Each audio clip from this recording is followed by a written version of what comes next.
Hola a todos, mi nombre es Yarlen Margot Efio Moreno, estudiante del Instituto Superior Monseñor Francisco González Burga, de la especialidad de Computación e Informática, quinto ciclo. El día de hoy voy a tratar el tema sobre la evolución de la computadora. La historia de la computadora se remonta a muchos años de nuestra era, incluso a miles de años antes de Cristo. Uno de los primeros instrumentos utilizados para calcular fue el ábaco. El ábaco es un artefacto que sirve para efectuar operaciones matemáticas sencillas: suma, resta, multiplicación. Consiste en un cuadro de maderas con barras paralelas, con las que corren bolas móviles. Su origen se remonta a la zona Asia Menor muchos antes de nuestra era. Blaise Pascal fue el inventor de la primera calculadora que funcionaba a base de ruedas y engranajes. El primer nombre que le dio a su invención fue máquina de aritmética. Luego se convirtió en la rueda pascalina y finalmente en Pascalín. Este invento es el antepasado remoto del actual ordenador o computadora. Fue en el año 1642, con 19 años, que Blaise Pascal concibió la idea con el fin de facilitar la tarea de su padre, que acababa de ser nombrado superintendente de la Alta Normalía por el cardenal Richard Elliot y que debía restaurar el orden de los ingresos fiscales de esta provincia. Su invento permitiría sumar y restar dos números de manera directa y hacer la multiplicación y división por repetición.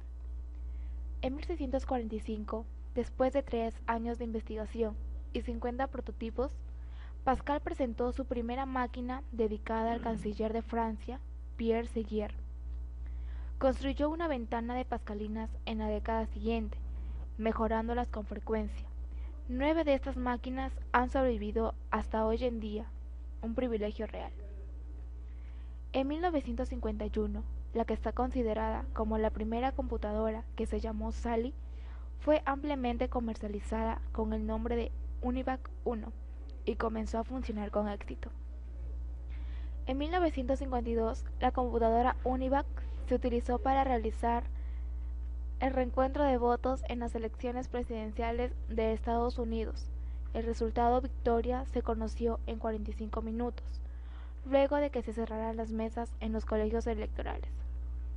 En 1952 entra en funcionamiento la primera de las llamadas IAS Machine, diseñadas por John von Neumann y que incorporaban notables mejoras respecto a su predecesora.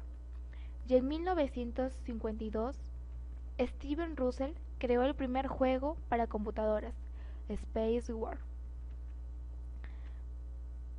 Primera generación de computadoras, 1938-1958. En esta época, las computadoras funcionaban con válvulas, usaban tarjetas perforadas para entrar los datos y los programas. Utilizaban cilindros magnéticos para almacenar información e instrucciones internas. Se utilizaban exclusivamente en el ámbito científico o militar. La programación implicaba la modificación directa de los cartuchos y eran sumamente grandes. Utilizaban gran cantidad de electricidad y generaban gran cantidad de calor, y eran sumamente lentas. Debido a esto, la comunicación era breve. Segunda generación, 1955-1963. Las características de esta generación era que la mayoría de las computadoras utilizaban transistores para procesar la información. Los transistores eran más rápidos y pequeños y más confiables que los tubos al vacío. 200 transistores podían acomodarse en la misma cantidad de espacio que un tubo al vacío. Usaban pequeños anillos magnéticos para almacenar información e instrucciones. Producían gran cantidad de calor y también eran sumamente lentas. Se mejoraron los programas de computadoras que fueron desarrollados durante la primera generación.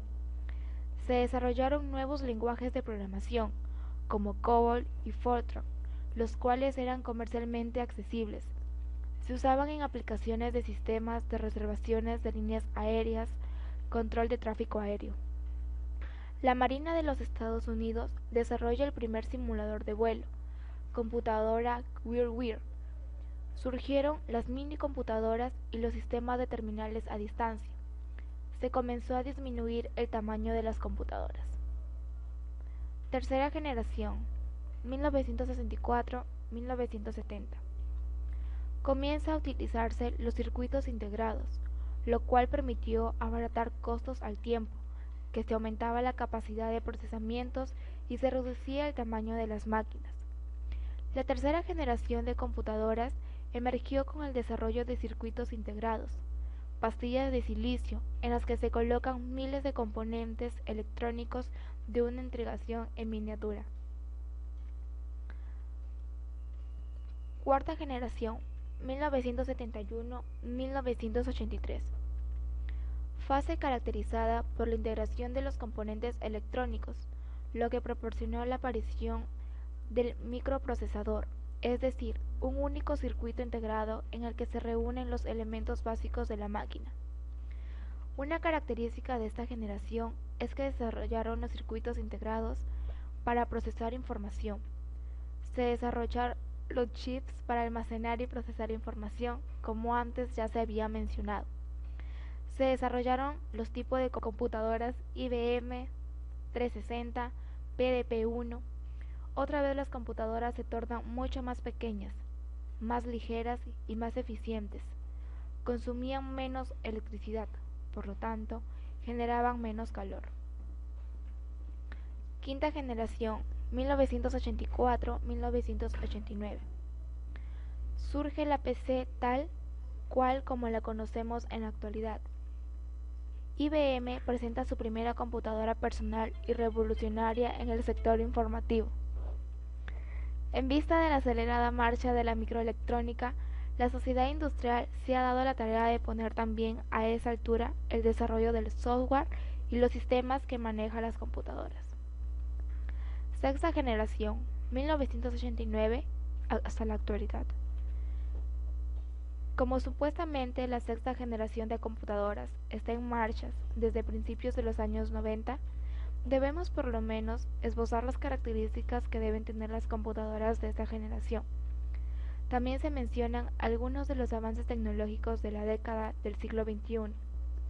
Las computadoras de esta generación cuentan con arquitecturas combinadas paralelo vertical, con cientos de microprocesadores vectoriales trabajando al mismo tiempo. Se han creado computadoras capaces de crear más de 1 millón de millones de operaciones aritméticas de punto flotante por segundo. Teraflops, las redes de área mundial, seguirán creciendo desorbitantemente. Bueno, esto ha sido todo por hoy. Espero haya sido de su agrado. Gracias.